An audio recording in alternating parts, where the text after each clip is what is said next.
ಪ್ರಯತ್ನ ಮತ್ತು ಪ್ರಾರ್ಥನೆ ಇವೆರಡೂ ಇದ್ರೆ ಫಲ ಸಿಕ್ಕೇ ಸಿಗುತ್ತೆ. ಪ್ರಯತ್ನ ಫಲ ಕೊಡದೆ ಇದ್ರೂ ಪ್ರಾರ್ಥನೆ ಫಲ ಕೊಡುತ್ತೆ. ಇದು ಡಿಕೆಶಿ ಆಗಾಗ ಹೇಳ್ತಾ ಇದ್ದಂತಹ ಮಾತು. ಸಿಎಂ ಆಗೋಕೆ ಶತ ಪ್ರಯತ್ನ ಪಡ್ತಾ ಇದ್ದ ಡಿಕೆಶಿ ಪ್ರಾರ್ಥನೆಯನ್ನೂ ಹೆಚ್ಚಾಗಿ ಮಾಡ್ತಾನೆ ಇದ್ರು. ಈಗ ಆ ಪ್ರಾರ್ಥನೆಗೆ ಫಲ ಸಿಕ್ಕಿದೆ.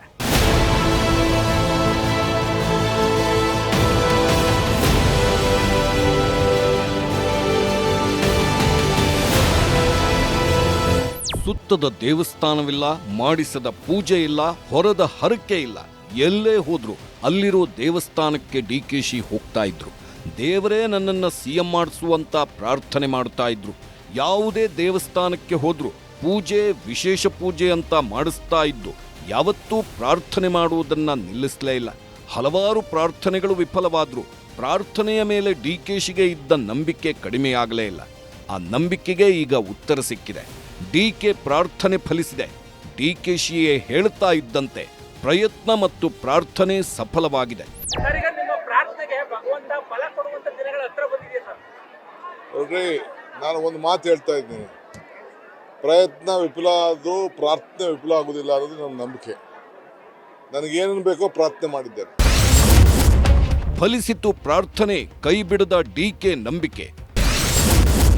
ಸುಳ್ಳಾಗಲಿಲ್ಲ ಅಜ್ಜಯ್ಯ ಭವಿಷ್ಯ. ಡಿಕೆಶಿ ಫುಲ್ ಖುಷ್. ಹೌದು, ಡಿಕೆ ಶಿವಕುಮಾರ್ ಶ್ರಮ ಜಾಸ್ತಿ ಇದೆ. ಆ ಶ್ರಮವನ್ನ ನಂಬಿಯೇ ಡಿಕೆಶಿ ಸಿಎಂ ಆಗೋ ಕನಸನ್ನ ಕಾಣ್ತಾ ಇದ್ರು.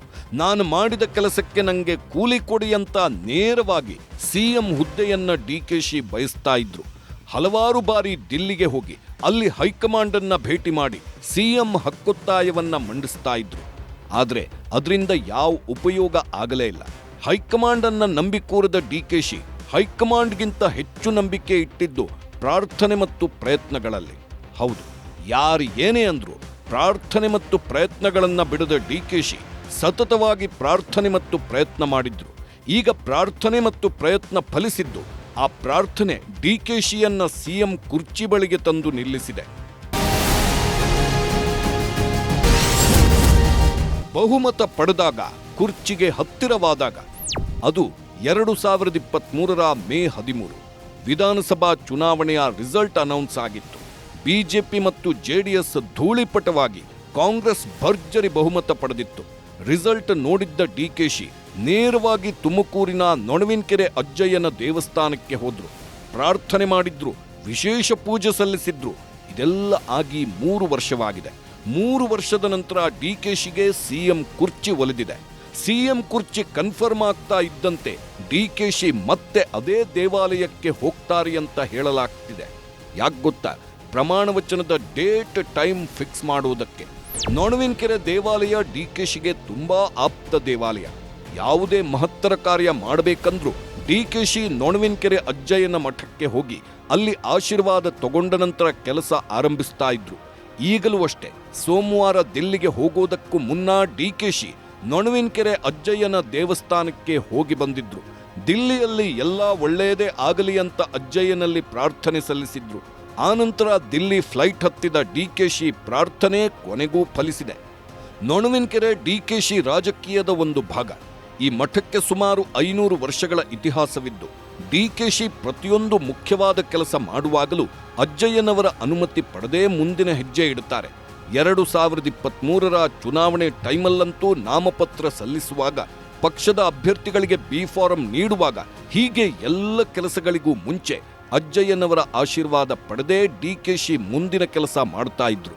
ಅಜ್ಜಯ್ಯನ ಮೇಲೆ ಸಂಪೂರ್ಣ ನಂಬಿಕೆ ಇಟ್ಕೊಂಡಿದ್ರು.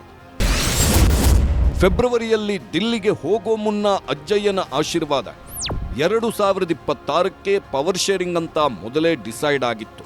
ಆದರೆ ಸಿಎಂ ಸಿದ್ದರಾಮಯ್ಯ ಪವರ್ ಶೇರಿಂಗ್ಗೆ ಒಪ್ಪಿರಲಿಲ್ಲ. ಈ ಟೈಮಲ್ಲಿ ದಿಲ್ಲಿಗೆ ಹೋಗಿ ಒತ್ತಡ ಹಾಕೋಕೆ ಡಿಕೆಶಿ ನಿರ್ಧಾರ ಮಾಡಿದ್ರು. ಫೆಬ್ರವರಿಯಲ್ಲಿ ದಿಲ್ಲಿಗೆ ಹೋಗಿದ್ದ ಡಿಕೆಶಿ ಅದಕ್ಕೂ ಮುನ್ನ ನೊಣವಿನಕೆರೆ ಮಠಕ್ಕೆ ಭೇಟಿ ನೀಡಿ ವಿಶೇಷ ಪೂಜೆ ಸಲ್ಲಿಸಿ ವಾಪಸ್ಸಾಗಿದ್ರು. ಇದಾದ ನಂತರ ಡಿಕೆಶಿ ನೊಣವಿನಕೆರೆಗೆ ಹೋಗಿದ್ದು ಇದೇ ತಿಂಗಳಲ್ಲಿ. ದಿಲ್ಲಿಗೆ ಹೋಗೋ ಕೆಲವು ದಿನಗಳ ಹಿಂದೆ ಡಿಕೆಶಿ ಅಜ್ಜಯ್ಯನ ಮಠಕ್ಕೆ ಹೋಗಿ ಆಶೀರ್ವಾದ ಪಡ್ಕೊಂಡಿದ್ರು. ನೊಣವಿನಕೆರೆ ಮಾತ್ರವಲ್ಲ, ರಾಜ್ಯದ ಮತ್ತು ಹೊರ ರಾಜ್ಯಗಳ ಅನೇಕ ದೇವಾಲಯಗಳಿಗೆ ಭೇಟಿ ನೀಡಿದ್ದಾರೆ. ಮಲೆ ಮಹದೇಶ್ವರ ಬೆಟ್ಟ, ಧರ್ಮಸ್ಥಳ, ತಿರುಮಲ, ಪ್ರಯಾಗ್ರಾಜ್ನ ಕುಂಭಮೇಳ ಮತ್ತು ಶನಿ ದೇವಸ್ಥಾನದಂತಹ ಪ್ರಸಿದ್ಧ ದೇವಾಲಯಗಳು ಇದರಲ್ಲಿದ್ದಾವೆ. ತಮಿಳುನಾಡಿನ ದೇವಾಲಯಗಳು ಡಿಕೆಶಿ ಭೇಟಿ ಕೊಟ್ಟಿರೋ ದೇವಾಲಯಗಳ ಲಿಸ್ಟ್ನಲ್ಲಿವೆ. ಮಹಾಶಿವರಾತ್ರಿಯ ಸಮಯದಲ್ಲಿ ಇಶಾ ಫೌಂಡೇಶನ್ಗೂ ಸಹ ಭೇಟಿ ನೀಡಿದ್ದ ಡಿಕೆಶಿ ಸಿಎಂ ಹುದ್ದೆಗಾಗಿ ದೇವರಲ್ಲಿ ಪ್ರಾರ್ಥನೆ ಸಲ್ಲಿಸಿದ್ದರು ಅನ್ನೋದು ವಿಶೇಷ. ಪ್ರಾರ್ಥನೆ ಮಾತ್ರವಲ್ಲ, ಪ್ರಯತ್ನವೂ ಇದೆ. ಡಿಕೆ ಸಿಎಂ ಆಗೋಕೆ ದೇವಾಲಯಗಳನ್ನು ಸುತ್ತಕೊಂಡು ಪ್ರಾರ್ಥನೆ ಮಾತ್ರ ಸಲ್ಲಿಸಿಲ್ಲ, ಪ್ರಯತ್ನವನ್ನೂ ಮಾಡಿದ್ದಾರೆ. ಸಿದ್ದು ಬಣ ಸಿದ್ದರಾಮಯ್ಯ ಅವರನ್ನ ಉಳಿಸ್ಕೊಳ್ಳಲು ಏನೇನ್ ತಂತ್ರಗಳನ್ನ ಮಾಡಿತ್ತೋ ಆ ತಂತ್ರಗಳಿಗೆ ಪ್ರತಿತಂತ್ರ ಹೆಣೆದಿದ್ದಾರೆ ಡಿಕೆಶಿ. ಪ್ರತಿ ಬಾರಿ ದಿಲ್ಲಿಗೆ ಹೋದಾಗಲೂ ನಾನೇಕೆ ಸಿಎಂ ಆಗಬೇಕು ಅಂತ ಪ್ರಬಲವಾದವನ್ನ ಹೈಕಮಾಂಡ್ ಮುಂದೆ ಪ್ರಸ್ತಾಪಿಸಿದ್ದಾರೆ. ತಾನು ಸಿಎಂ ಆದ್ರೆ ಏನಾಗುತ್ತೆ ಅಂತ ಇಲ್ಲಿ ಕೆಲವು ಶಾಸಕರ ಮನಸ್ಸನ್ನು ಯಶಸ್ವಿಯಾಗಿ ಪರಿವರ್ತನೆ ಮಾಡಿದ್ದಾರೆ. ಇದೆಲ್ಲ ಕಾರಣಗಳಿಂದ ಡಿಕೆಶಿ ಸಿಎಂ ಆಗೋದು ಸಾಧ್ಯ ಅಂತ ಹೇಳಲಾಗ್ತಿದೆ. ನನಗೆ ಸಮಯ ಪ್ರಜ್ಞೆ ಇದೆ, ನನಗೆ ತಾಳ್ಮೆ ಇದೆ, ಹೋರಾಟದ ಛಲ ಇದೆ. ನಾ ಮೊದಲೇ ಹೇಳಿದ್ದೇನೆ, ಯಶಸ್ಸಾಗಬೇಕಾದ್ರೆ ಧರ್ಮರಾಯನ ಧರ್ಮತ್ವ ಇರಬೇಕು, ದಾನಶೂರಕರ್ಣನ ದಾನ ಇರಬೇಕು, ಅರ್ಜುನನ ಗುರಿ ಇರಬೇಕು, ವಿದುರನ ನೀತಿ ಇರಬೇಕು, ಭೀಮನ ಬಲ ಇರಬೇಕು, ಕೃಷ್ಣನ ತಂತ್ರ ಇರಬೇಕು. ಇಷ್ಟೆಲ್ಲ ಇದ್ರೆ ಮಾತ್ರ ಯಶಸ್ಸಾಗಕ್ಕೆ ಸಾಧ್ಯ ಅಂತ ಅಸೆಂಬ್ಲಿಲೂ ಹೇಳಿದ್ದೀನಿ, ಹೊರಗಡೆನೂ ಹೇಳಿದ್ದೀನಿ. ಹಂಗೆ ನಮ್ಮ ಕೈಲಿ ಇದ್ದಂಥ ಎಲ್ಲ ಪ್ರಯೋಗಗಳನ್ನು ಕೂಡ ನಾವು ಬತ್ತಳಿಕೆಯನ್ನು ಉಪಯೋಗಿಸಿ ಯಶಸ್ಸಾಗಿದ್ದೀವಿ. ಭವಿಷ್ಯ ನುಡಿದಿದ್ದ ರಂಭಾಪುರಿ ಶ್ರೀ ಕೆಲವು ದಿನಗಳ ಹಿಂದೆ ರಂಭಾಪುರಿ ಸ್ವಾಮೀಜಿ ಡಿಕೆಶಿ ಸಿಎಂ ಆಗಬೇಕು ಅಂತ ಹೇಳಿದ್ರು. ಡಿಕೆ ಸಿಎಂ ಆಗ್ತಾರೆ ಅಂತ ಭವಿಷ್ಯ ನುಡಿದಿದ್ರು. ಈ ಕುರಿತು ಸ್ವತಃ ರಂಭಾಪುರಿ ಶ್ರೀಗಳೇ ಪ್ರತಿಕ್ರಿಯೆ ನೀಡಿದ್ದು, ಡಿಕೆಶಿ ಸಿಎಂ ಆಗಬೇಕು, ನಾವು ಹೇಳಿದ್ದೆವು, ಈಗ ಆ ಮಾತು ಸತ್ಯವಾಗ್ತಿದೆ. ಸಿಎಂ ವಿಚಾರವಾಗಿ ಆ ಪಕ್ಷದ ರಾಷ್ಟ್ರೀಯ ನಾಯಕರು ಉತ್ತಮವಾದ ನಿರ್ಣಯವನ್ನ ತೆಗೆದುಕೊಂಡಿದ್ದಾರೆ. ಡಿಕೆ ಶಿವಕುಮಾರ್ ಆಯ್ಕೆ ಮಾಡಿರೋದು ಸಮಂಜಸವಾಗಿದೆ. ಯಾರೇ ಆಡಳಿತ ಮಾಡಿದ್ರೂ ಸರ್ವ ಜನಾಂಗದ ಒಳಿತಿಗಾಗಿ ಮಾಡಬೇಕು ಎಂದಿದ್ದಾರೆ. ನಿರೀಕ್ಷಿತ ಪ್ರಮಾಣದಲ್ಲಿ ಅಧಿಕಾರ ಹಂಚಿಕೆ 2.5 ವರ್ಷ ಏನು ಪೂರ್ವದಲ್ಲಿ ನಿಗದಿಯಾಗಿತ್ತು, ಆ ನಿಗದಿ ಪ್ರಕಾರ ಇವತ್ತು ಸಿದ್ದರಾಮಯ್ಯನವರು ತ್ಯಾಗ ಮಾಡಿರುವಂಥದ್ದು ಮತ್ತು ಆ ಸ್ಥಾನಕ್ಕೆ ಡಿಕೆ ಶಿವಕುಮಾರ್ ಅವರನ್ನು ಹೈಕಮಾಂಡ್ ಆಯ್ಕೆ ಮಾಡಿರುವಂಥದ್ದು ಸಮಂಜಸವಾಗಿದೆ. ಏನೇ ಆಗಿರಲಿ, ಡಿಕೆ ಕನಸು ಈಡೇರೋ ಟೈಮ್ ಬಂದಾಗಿದೆ.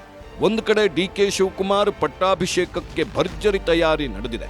ಮತ್ತೊಂದು ಕಡೆ ಶೀಘ್ರದಲ್ಲೇ ನೊಣವಿನಕೆರೆ ಅಜ್ಜಯ್ಯನ ಮಠಕ್ಕೆ ಭೇಟಿ ನೀಡಿ ಪೂಜೆ ಸಲ್ಲಿಸೋ ಡಿಕೆ ಅಜ್ಜಯ್ಯನ ಆಶೀರ್ವಾದದಂತೆ ಅವರು ಸೂಚಿಸೋ ದಿನಾಂಕ ಸಮಯದಲ್ಲೇ ಪ್ರಮಾಣ ವಚನ ತೆಗೆದುಕೊಳ್ಳಲಿದ್ದಾರಂತೆ ಅಂತ ಹೇಳಲಾಗ್ತಿದೆ.